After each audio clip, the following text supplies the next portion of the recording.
The morning sun cast long shadows across Fort Carson as Master Sergeant Catherine, Cat, Morgan pulled her sedan through the main gate. At 42, she was reporting for her new assignment as the senior non-commissioned officer for the base's Warrior Transition Battalion, a unit dedicated to supporting wounded soldiers as they either recovered to return to duty or prepared for civilian life. After 23 years of service, including 3 combat tours in Afghanistan and 1 in Iraq, Cat had requested this assignment specifically. The physical and psychological toll of her last deployment had left her seeking a role where her experience could benefit others without returning to the combat zones that had taken so much from her already. The gate guard, a young specialist who looked barely old enough to buy a beer, checked her ID and waved her through with a crisp, "Welcome to Fort Carson, Master Sergeant." The courtesy warmed her slightly. After 2 decades in a male-dominated military, Cat had learned to appreciate the small gestures that acknowledged her rank rather than her gender. Fort Carson sprawled across the Colorado landscape at the foot of Cheyenne Mountain, housing over 25,000 military personnel and their families. The Warrior Transition Battalion occupied a newer building complex on the eastern side of the installation, purpose-built for soldiers dealing with significant injuries and trauma. As she parked and collected her briefcase containing her transfer paperwork, Cat took a moment to study her reflection in the rearview mirror. The face that looked back at her bore the subtle markers of her years of service: a thin scar along her jawline from an IED incident in Kandahar province, laugh lines around eyes that had seen too much to remain innocent, and a steely resolve that had become her defining characteristic among those who served with her. "Another day, another battle," she murmured to herself, straightening her uniform before exiting the vehicle. The battalion headquarters buzzed with the controlled chaos typical of military administration. Junior enlisted personnel moved purposefully between offices, carrying files and answering phones. Cat approached the front desk, where a corporal looked up from his computer. "Master Sergeant Morgan reporting for duty," she announced, placing her transfer orders on the desk. "I'm scheduled to meet with Lieutenant Colonel Hayes at 900. The corporal quickly checked a schedule. "Yes, Master Sergeant, the colonel is expecting you. His office is down the hall, last door on the right. Would you like me to escort you?" "I can find my way, Corporal, thank you." As Cat walked through the battalion headquarters, she felt the curious glances from the staff. New senior NCOs always generated interest, particularly when they arrived with her reputation. Cat had earned the Bronze Star with Valor device during her 2nd Afghanistan tour for evacuating wounded soldiers under heavy fire after their convoy was ambushed. The citation had made the military newspapers, making her something of a legend in certain circles and a curiosity in others. Lieutenant Colonel David Hayes rose from behind his desk as Cat entered and reported. In his late 40s, Hayes had the weathered look of a career infantry officer who had seen his share of combat before moving into command of the Warrior Transition Battalion. "Master Sergeant Morgan," he greeted her, extending his hand. "Welcome to Fort Carson. Your reputation precedes you." "Thank you, sir," Cat replied, shaking his hand firmly. "I appreciate the opportunity to serve with this battalion." Hayes gestured for her to take a seat. "I'll be frank, Master Sergeant. When your assignment came through, I had some questions. Your combat experience is impressive, but the Warrior Transition Battalion requires a different skill set: patience, empathy, administrative acumen. It's not the typical choice for someone with your background." Cat had anticipated this concern. "With respect, sir, that's precisely why I requested this assignment. After 23 years, including 4 combat tours, I've seen what war does to our soldiers. I've led them in combat, and now I want to lead them through recovery. I believe my experience gives me a unique perspective on what they're facing." Hayes studied her for a moment, then nodded slowly. "Fair enough, and your own service-connected disabilities." Cat maintained her professional composure, though the question touched on personal territory. Her medical file listed several physical injuries and a diagnosis of post-traumatic stress, all managed but never fully healed. "Under control and properly documented, sir. They inform my understanding of what our wounded warriors are experiencing, but don't impair my ability to perform my duties." "Good, because this role will test you in ways combat never did." Hayes picked up a folder from his desk. "You'll be replacing Master Sergeant Wilson, who's retiring next month. He'll show you the ropes before he leaves. Your primary responsibility will be supervising the NCO support chain for approximately 150 soldiers in various stages of recovery or transition. The colonel continued outlining her duties, emphasizing the administrative challenges and emotional complexity of managing soldiers who were often experiencing the most difficult periods of their lives. Kat listened attentively, already formulating approaches based on her own experiences with combat trauma and recovery. "Any questions so far, Master Sergeant?" Hayes asked as he concluded the overview. "Just one, sir. What's your command philosophy regarding difficult transitions? Some soldiers resist accepting that their military careers may be ending." Hayes leaned back in his chair. "These soldiers have given enough. My philosophy is simple. We owe them honesty, dignity, and every resource we can provide to ensure their success, whether that's returning to duty or transitioning to civilian life. Sometimes that means having hard conversations, but always with respect for their service." Kat nodded approvingly. "That aligns with my approach, sir." "Glad to hear it. Now, let's introduce you to Master Sergeant Wilson and get your in-processing started." Master Sergeant James Wilson turned out to be a jovial man in his late 50s who had served 30 years, with his last 4 dedicated to the Warrior Transition Battalion. His office walls were covered with photographs of soldiers he had helped through recovery, many posing with him at various stages of rehabilitation. "Welcome to the most rewarding and heartbreaking job you'll ever have, Master Sergeant Morgan," Wilson greeted her warmly. "Different kind of battle here, but just as important as anything I ever did in combat." "I appreciate the welcome," Kat replied. "I'm looking forward to learning the ropes before you retire." Wilson gestured around his cluttered office. "Well, the first thing you should know is that paperwork is our primary weapon here. Forms, medical evaluations, therapy schedules, transition plans. The administrative burden is enormous. But behind every form is a soldier whose life depends on getting it right." For the next several hours, Wilson walked Kat through the battalion's operations, introducing her to staff and providing an overview of their current cases. The soldiers in the unit ranged from those with severe physical injuries requiring long-term rehabilitation to those dealing primarily with invisible wounds like PTSD and traumatic brain injury. "The physical stuff is often easier to address than the mental," Wilson explained as they toured the physical therapy facility. "A soldier can see progress with a healing limb. The psychological recovery is messier, less linear."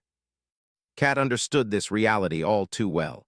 "And how do you handle the soldiers who resist the process, the ones who can't accept that their military career might be over?" Wilson's expression grew somber. "Those are our toughest cases. Some of these soldiers have never imagined being anything but soldiers. Helping them find a new purpose takes patience, creativity, and sometimes tough love." As the day progressed, Kat began to appreciate the complexity of her new role. This wasn't about battlefield tactics or combat readiness. It was about guiding wounded warriors through a different kind of battle, one fought in hospital rooms, therapy sessions, and transition meetings. By late afternoon, Kat had completed most of her in-processing and was preparing to head to her temporary lodging when Wilson stopped by her newly assigned office. "Almost forgot to mention, tomorrow morning we have a situation you should be aware of.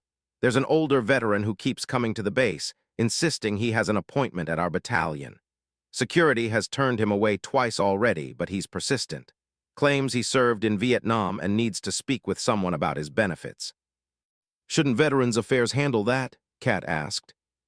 Wilson shrugged. "That's what security told him, but he specifically asks for our unit. Says he was told to come here. He's harmless. Just confused, I think. If he shows up again, security will probably call us to help explain why he needs to go to the VA instead." "Got it," Kat nodded, making a mental note. "I'll be prepared to assist if needed."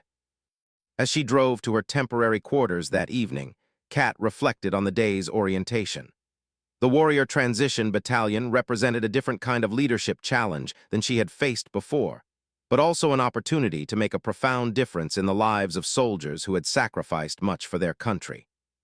What she didn't realize was that the situation Wilson had mentioned so casually would become her first significant test in this new role, a test that would challenge her perceptions and ultimately change the lives of everyone involved in unexpected ways.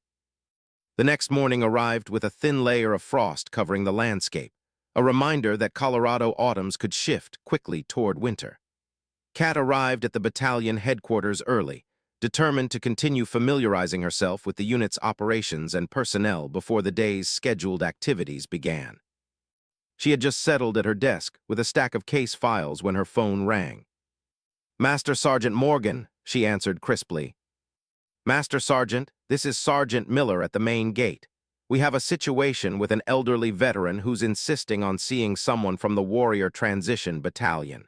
Says he has an appointment, but he's not showing up in our visitor system. Master Sergeant Wilson mentioned you might be able to help address this."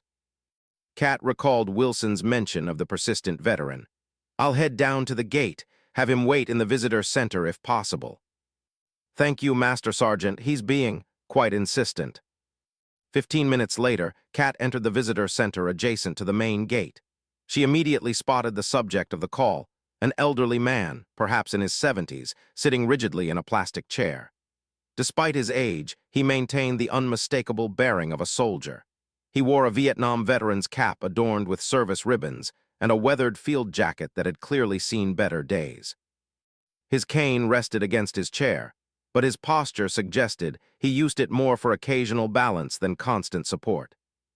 The security officer at the desk nodded gratefully as Kat approached. "Master Sergeant, this is Mr. Harold Wright. Mr. Wright, this is Master Sergeant Morgan from the Warrior Transition Battalion." The elderly veteran attempted to stand at her approach, a gesture that spoke to years of military courtesy ingrained in his behavior.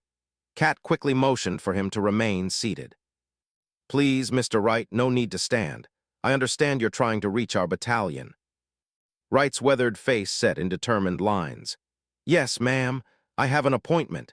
Been trying to keep it for 3 days now, but these young fellas keep telling me I'm not in the system." Kat pulled up a chair and sat across from him, nodding the slight tremor in his hands and the hearing aid partially visible in his right ear. "Can you tell me who you made this appointment with, Mr. Wright?" "Colonel Stevens. He told me to come to Building 7500 and ask for the Warrior Transition Unit." Wright reached into his jacket pocket and pulled out a folded piece of paper, yellowed with age. "I have it written right here." Kat gently accepted the paper and unfolded it. It was a handwritten note on Army letterhead, the ink faded but still legible. "Harold, when you're ready to discuss your file, come to BLDG 7500 Warrior Transition. I'll make sure they're expecting you. Call James Stevens." The paper was dated October 12, 1972, nearly 50 years earlier. Kat carefully refolded the note and handed it back to Wright, whose eyes watched her expectantly. "Mr. Wright, I'm afraid Colonel Stevens is no longer stationed at Fort Carson. This note is from 1972. Wright's face fell, confusion momentarily replacing his determination. "That can't be right. I just spoke with him recently." He paused, uncertainty flickering across his features. "Didn't I?" The security officer behind the desk made a subtle gesture suggesting this was typical of their interactions with Wright. Kat ignored it, focusing entirely on the elderly veteran. "Mr. Wright, Harold, may I ask about your service? When were you in Vietnam?" 1969 to 1971. 1st Infantry Division, then reassigned to 5th Special Forces Group. 2 Tour. The information came automatically, practiced and precise, even as other details seemed to confuse him.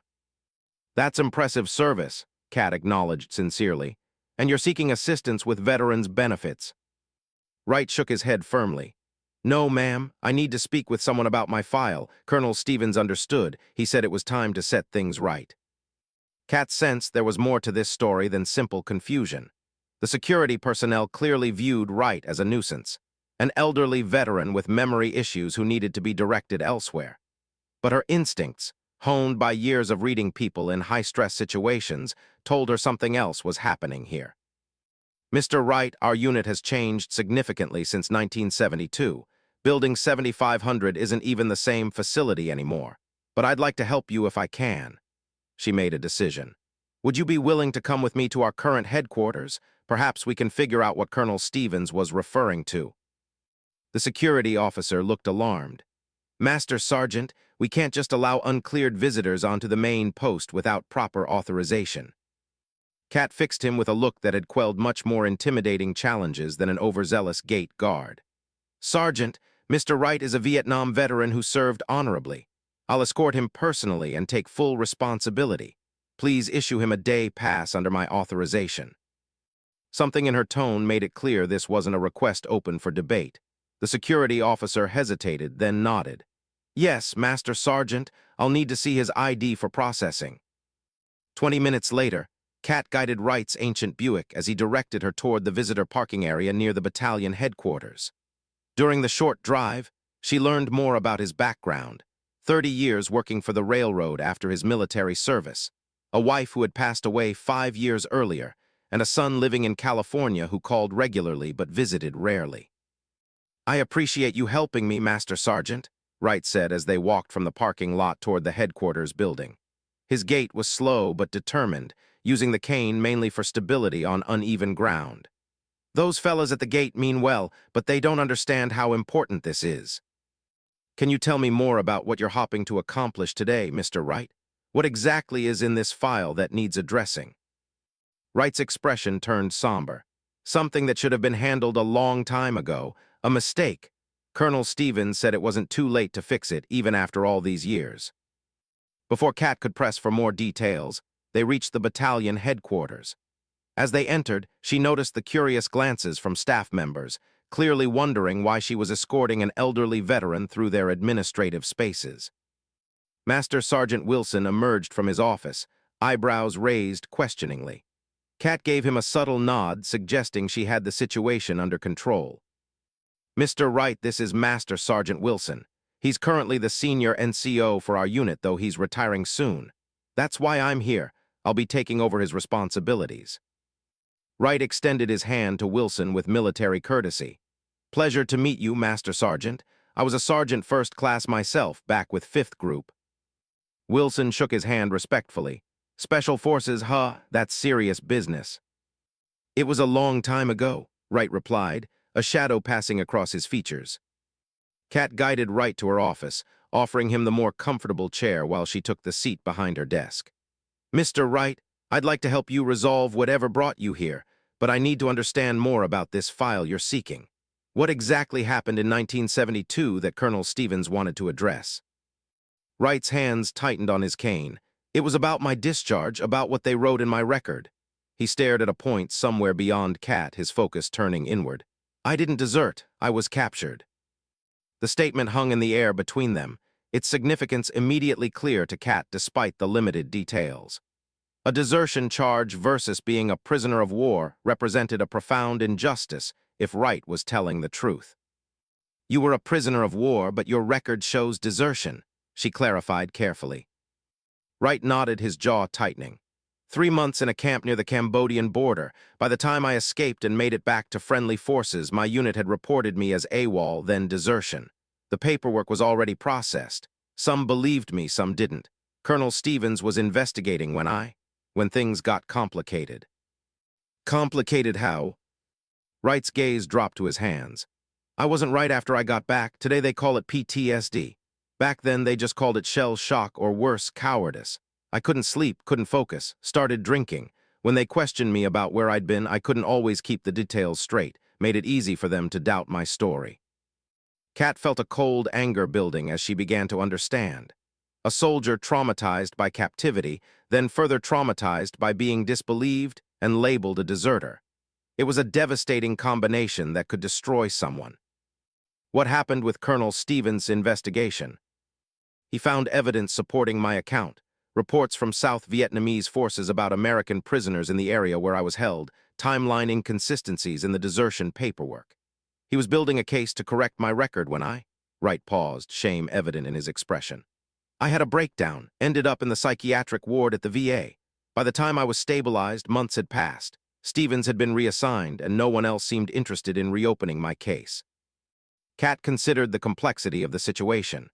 Military records from 50 years ago, a potential miscarriage of justice, and an elderly veteran still seeking resolution decades later.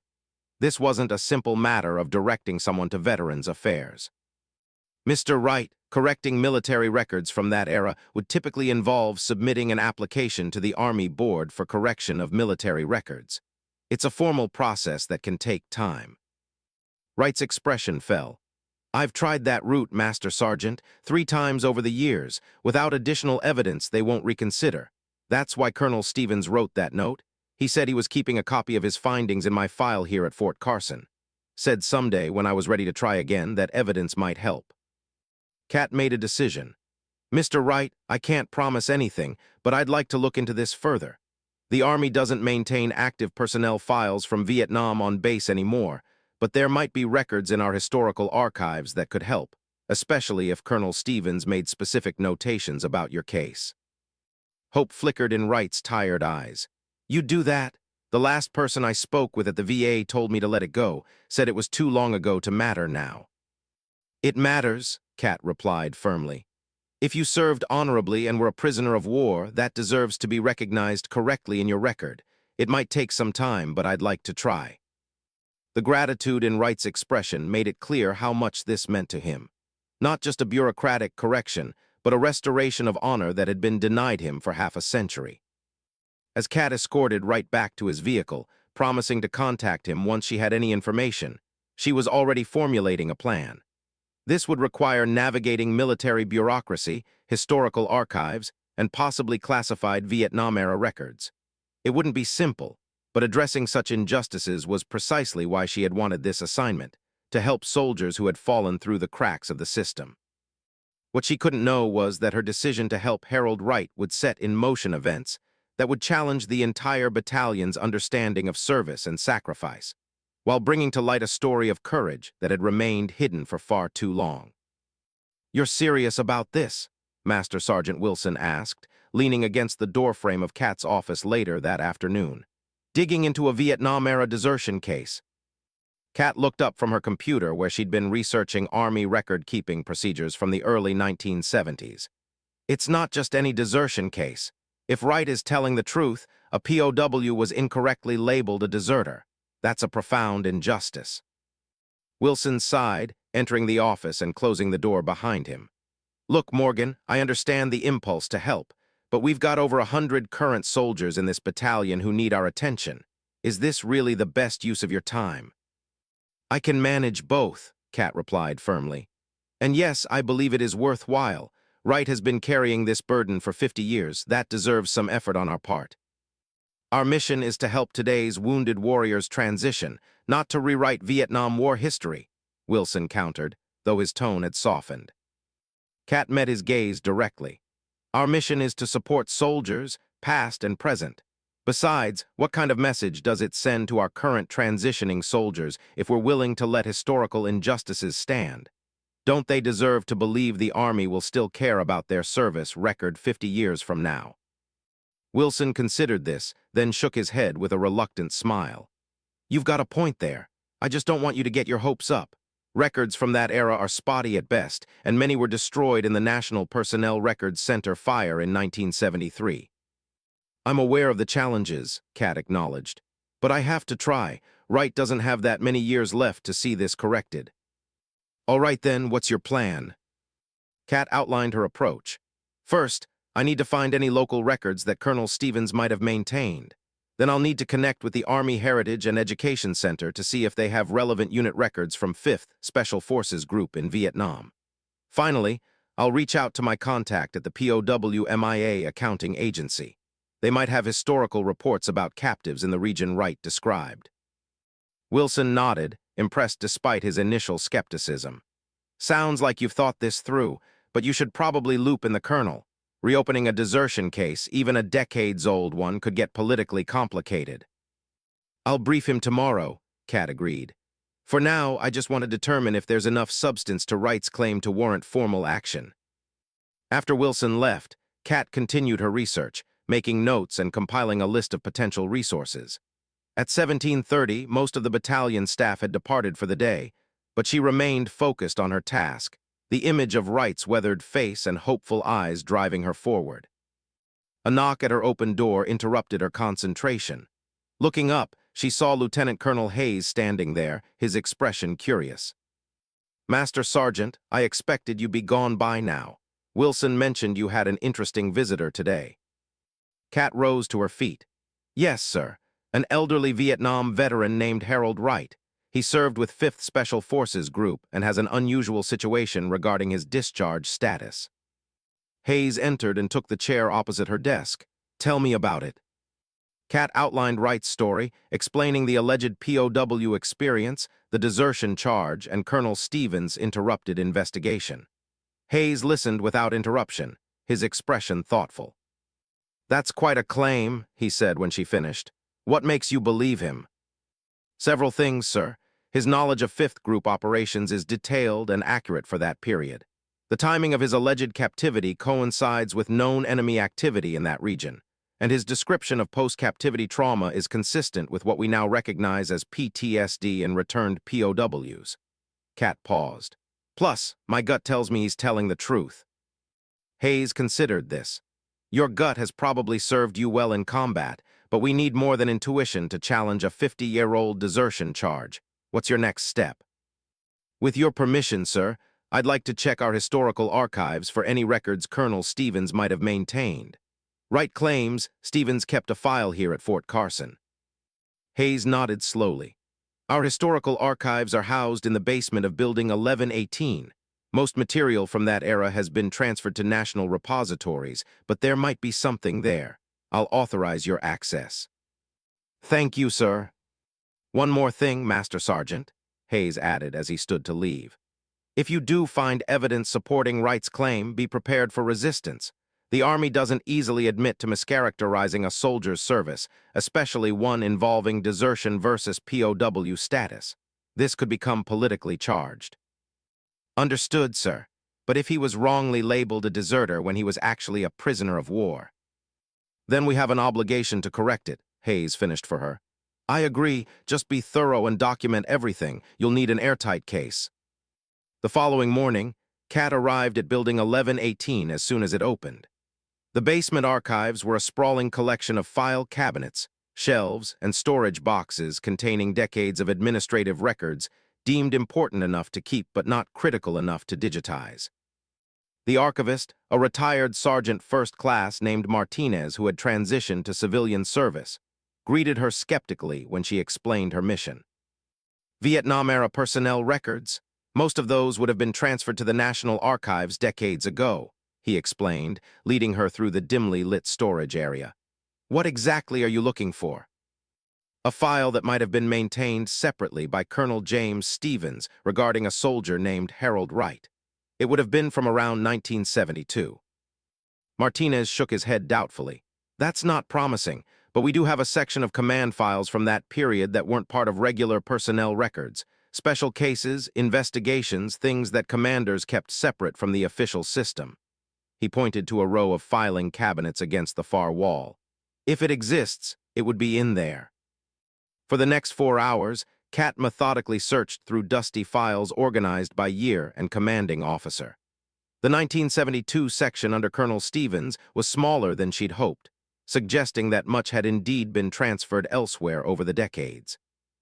Just as she was beginning to lose hope, she found a slim folder labeled simply Wright, H Special Forces Confidential. Her heart quickened as she carefully opened it, revealing yellowed pages covered in typewritten notes, several handwritten memos, and a few black and white photographs. The first page was a memo from Colonel Stevens to the Judge Advocate General's office, dated September 1972. Ray SFC Harold Wright case review. Evidence gathered suggests SFC Wright's account of capture and imprisonment by enemy forces may be credible. South Vietnamese intelligence reports confirm enemy holding facilities in the area Wright describes. Timeline of Wright's return aligns with reported escape of American POW by local sources. Recommend full review of desertion charges and consideration for POW status recognition. Kat's excitement grew as she continued reading. Stevens had compiled testimonies from South Vietnamese operatives, reports from friendly forces in the region, and most significantly, a statement from a Marine Corps pilot who had been held in the same camp and had encountered Wright there. The pilot, Captain Thomas Mercer, had been rescued in a separate operation and had mentioned another American prisoner matching Wright's description.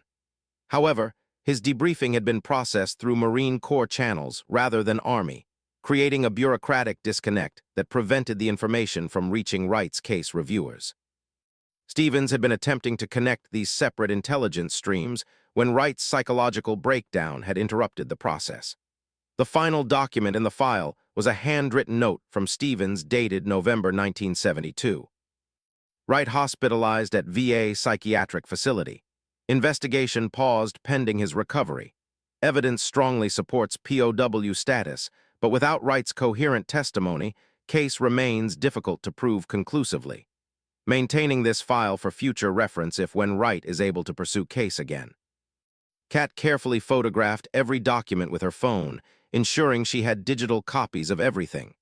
This was exactly what Wright needed, contemporary evidence supporting his account, gathered by a credible officer, with specific references that could be followed up on. As she was finishing, her phone rang. It was the battalion duty officer. "Master Sergeant Morgan, we have a situation at the main gate. That elderly veteran you escorted yesterday is back and he seems agitated. Security is requesting your assistance." "Tell them I'm on my way," Kat replied, quickly but carefully returning the file to its cabinet. 15 minutes later, she arrived at the visitor center to find Wright engaged in a heated exchange with a military police officer. His normally composed demeanor had been replaced by visible distress, his hands shaking as he gestured emphatically. "Mr. Wright," Kat called as she approached. "I'm here, what's happening?" Wright turned to her, relief flooding his features.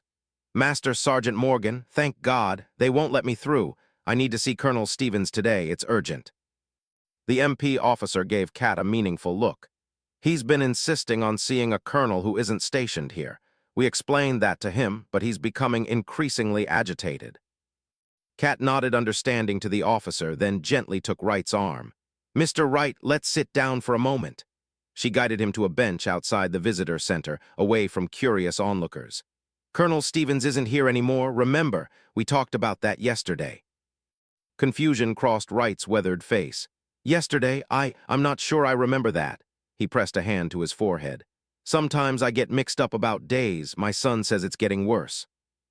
Kat realized she was witnessing what might be early signs of dementia, adding another layer of urgency to Wright's case. If his cognitive abilities were declining, he might not have much time left to understand and appreciate any correction to his record. "Mr. Wright, Harold, I have some good news for you. I found the file Colonel Stevens maintained about your case. It contains evidence supporting your account of being a prisoner of war rather than a deserter." Wright's eyes widened, sudden clarity replacing the confusion. "You found it after all these years?" "Yes, Stevens documented everything. South Vietnamese intelligence reports. A statement from a Marine who was held with you, timeline analyses. It's exactly what you've been seeking." Tears welled in the old soldier's eyes. "Then it wasn't all in my head. Stevens believed me." "He absolutely did," Kat confirmed. "And now I have the evidence to help correct your record. It will take some time to file the proper paperwork and work through the Army Board for correction of military records, but we have a strong case now." Wright gripped her hand with surprising strength. "Thank you, Master Sergeant. You don't know what this means, all these years living with that word, deserter, attached to my name." "That word doesn't belong anywhere near your record," Kat stated firmly. "And I'm going to make sure it's removed, but I need you to be patient a little longer. This process will take some time." As she helped Wright back to his car and ensured he was safe to drive home, Kat's resolve strengthened. This wasn't just about correcting an administrative error. It was about restoring honor to a soldier who had endured enemy captivity only to be branded with one of the most shameful labels in military service. Returning to the battalion headquarters, Kat found Lieutenant Colonel Hayes waiting for her. "I heard our Vietnam veteran returned," he said. "Everything all right?" "Yes, sir. He's having some memory issues, but I was able to calm him down." Kat hesitated, then added, "Sir, I found Stevens' file. It contains substantial evidence supporting Wright's claim that he was a POW, not a deserter." Hayes's eyebrows rose. "That's unexpected. I assumed this would be a well-intentioned but ultimately fruitless search." He extended his hand. "Let me see what you found." Kat showed him the photographs she'd taken of the documents, explaining the significance of each piece of evidence. Hayes reviewed them carefully, his expression growing increasingly serious. "This is compelling, Master Sergeant. especially the cross-reference to the Marine Corps pilot who corroborated Wright's presence in the camp. He looked up at Kat.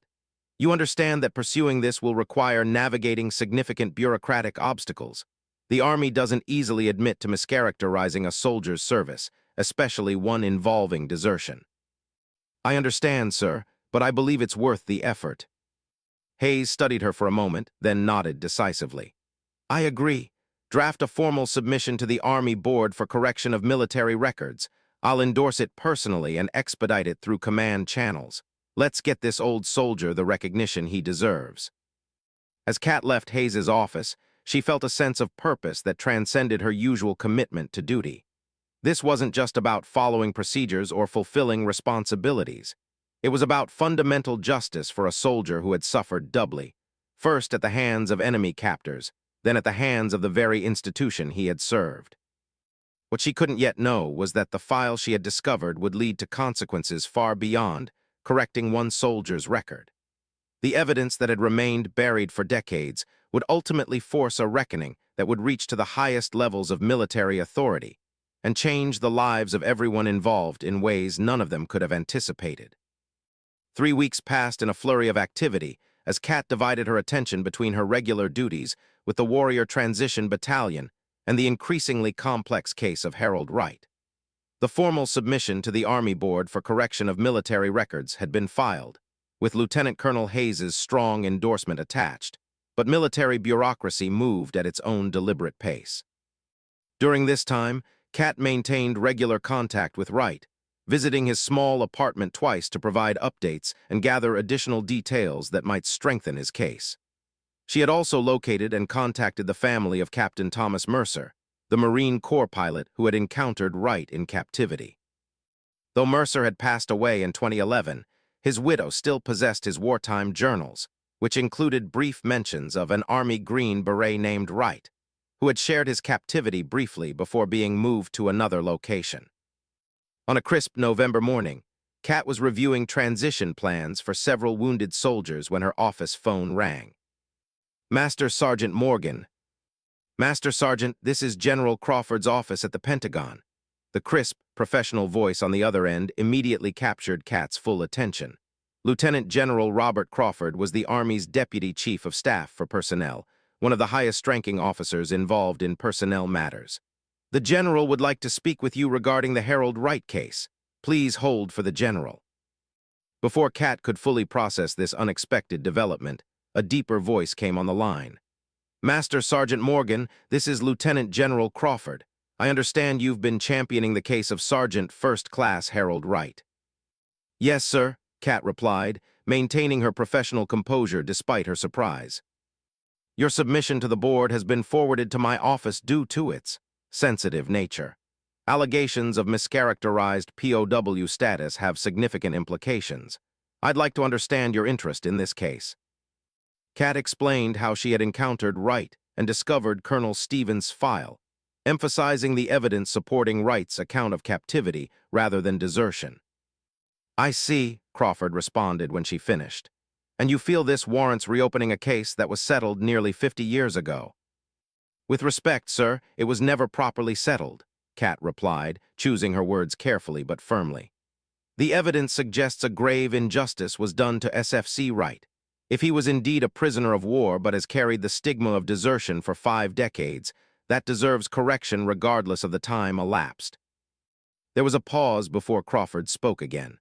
You're aware, Master Sergeant, that challenging such historical determinations can create complications.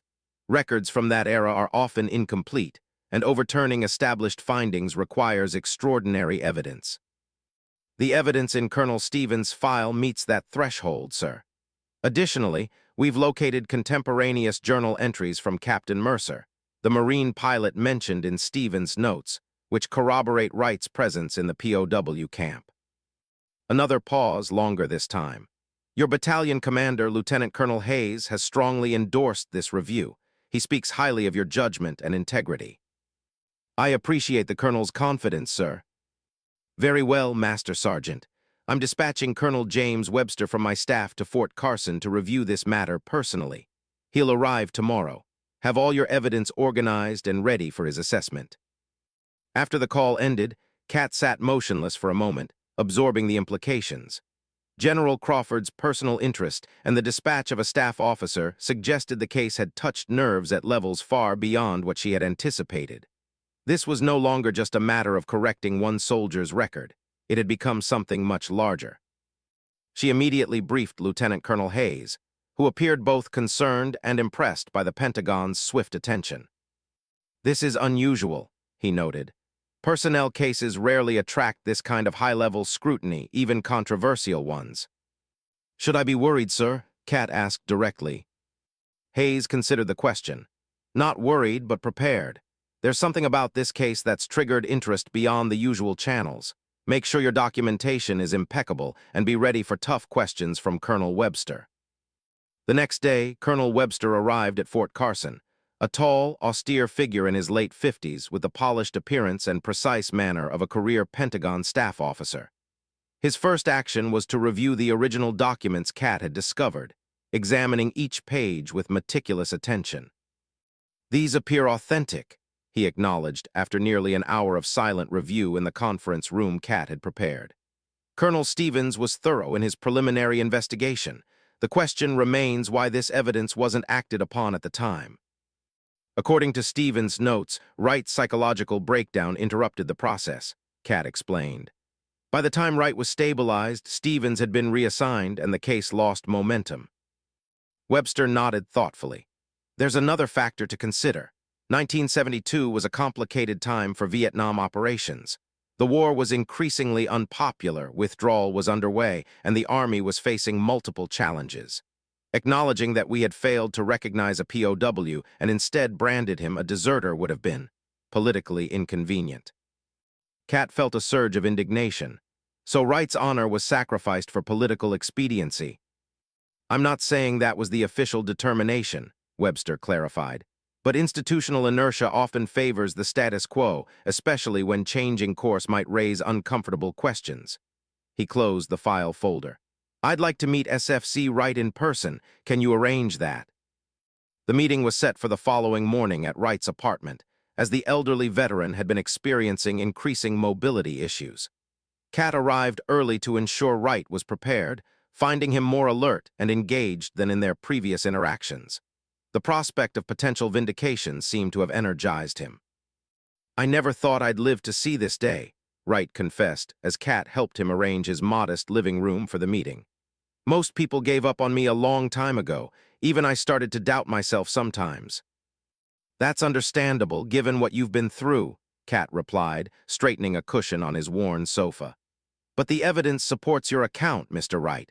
Colonel Webster needs to hear your story directly, but the documentation already makes a compelling case." When Colonel Webster arrived, Kat performed the introductions, then stepped back to allow the colonel to conduct his interview. For nearly 2 hours, Webster led Wright through his experiences, his capture, the conditions of his imprisonment, his escape, and the subsequent disbelief he encountered upon his return. Wright's account remained remarkably consistent with the documentation in Stevens' file, adding details that could not have been invented. He described the layout of the camp, the routines of the guards, and specific interactions with other prisoners, including Captain Mercer. "They moved me to a different section after I tried to communicate with a South Vietnamese prisoner," Wright explained, his voice steady despite the difficult memories. "That's why when Mercer was rescued 2 weeks later, I wasn't with him. By then, they had transferred me deeper into their territory." Webster's questions were thorough but respectful, probing for inconsistencies, but never challenging Wright's dignity. As the interview concluded, the colonel's formal demeanor had softened noticeably. "Thank you for your candor, Sergeant First Class Wright," Webster said, standing to leave. "Your account will be given full consideration." Once they were outside, Webster turned to Kat. "His testimony is credible and consistent with the documentary evidence. The details he provides about the camp's location and structure match intelligence reports from that period." He paused. "There's one more piece to this puzzle. I need to review Wright's complete service record, including his medical evaluations upon return and any psychiatric assessments from the VA hospital where he was treated.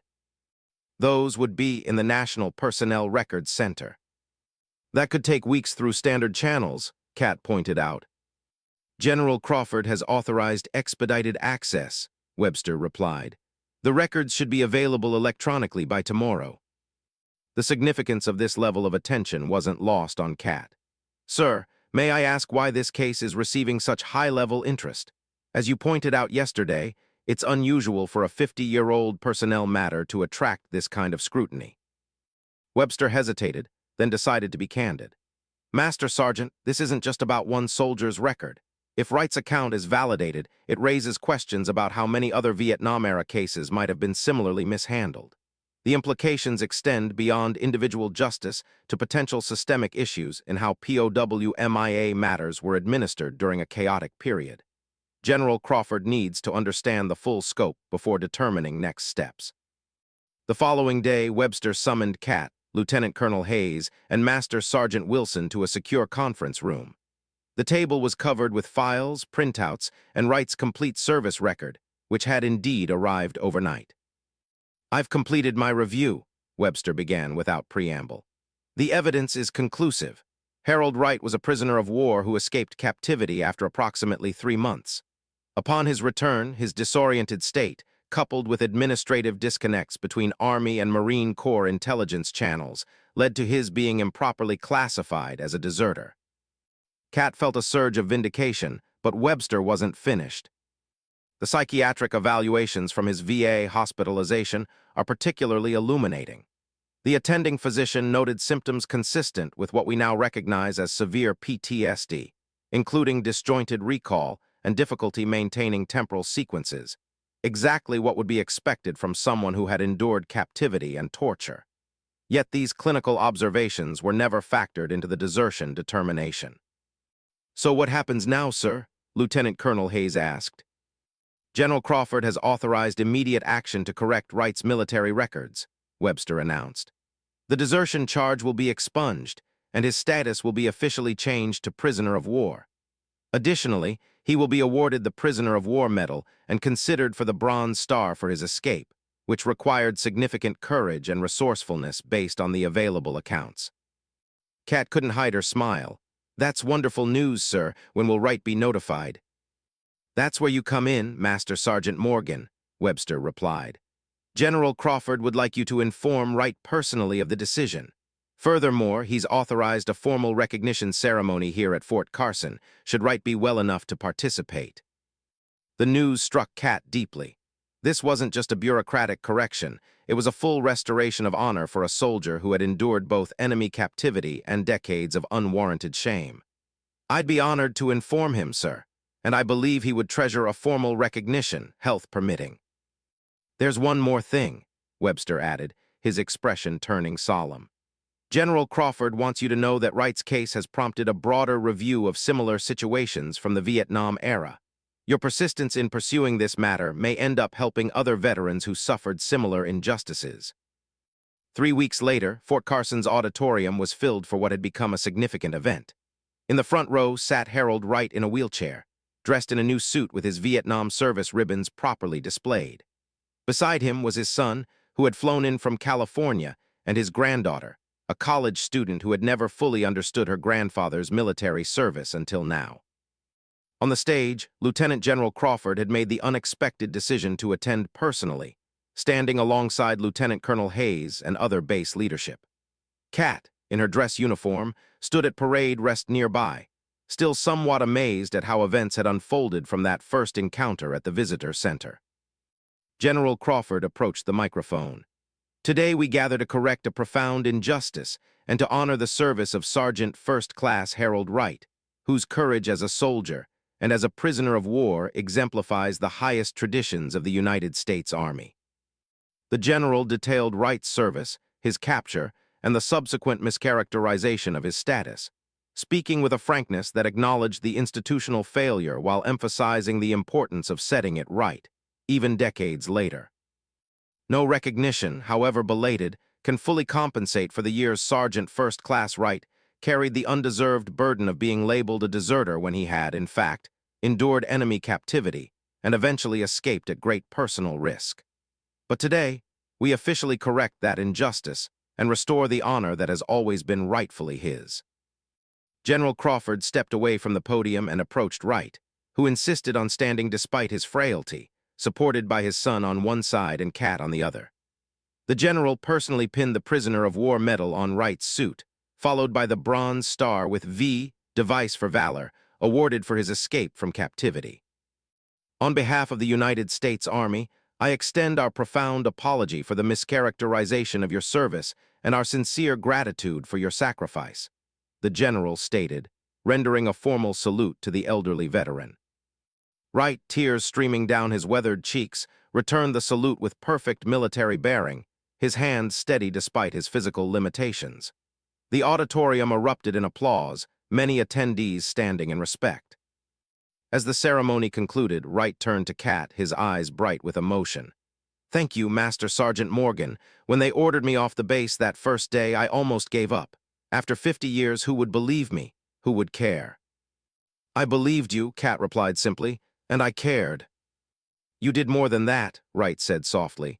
"You restored my honor. That's a gift beyond measure." Later, as the attendees mingled during the reception, General Crawford approached Cat. "Master Sergeant Morgan, your persistence in this matter has been remarkable. It would have been easy, expected, even to direct Wright to Veterans Affairs and consider your duty fulfilled." "That wouldn't have been right, sir," Cat replied. "He deserved better." "Indeed he did, and your actions reflect the kind of leadership the Army needs, the moral courage to challenge established conclusions when justice demands it." The general studied her thoughtfully. "Your commander tells me you requested this assignment specifically after your combat tour. May I ask why?" Cat considered the question carefully. "After multiple deployments, I wanted to serve in a role where I could directly impact soldiers' lives in a different way. The Warrior Transition Battalion offered that opportunity." "You've certainly made an impact here," Crawford acknowledged. "But I wonder if your talents might be even more valuable in a role with broader influence." He handed her a card. "My office will be in touch about some possibilities that might interest you. The Army needs leaders who understand that taking care of soldiers sometimes means fighting systems, not just enemies." As the general moved away, Master Sergeant Wilson appeared at Cat's side. "Looks like you've made quite an impression, Morgan. Not every Master Sergeant gets career advice from a 3-star general." Cat smiled slightly. "This was never about career advancement, Wilson." "I know," he replied seriously. "That's precisely why you deserve whatever opportunities come from it. You did this because it was right, not because it was advantageous." He nodded toward Wright, who was surrounded by well-wishers. "Look at him. Today he's not a confused old man being escorted off base. He's a hero receiving long-overdue recognition. You made that happen." Cat watched as Wright received congratulations from soldiers of all ranks, his posture straighter than she had ever seen it, pride having replaced the burden he had carried for so long.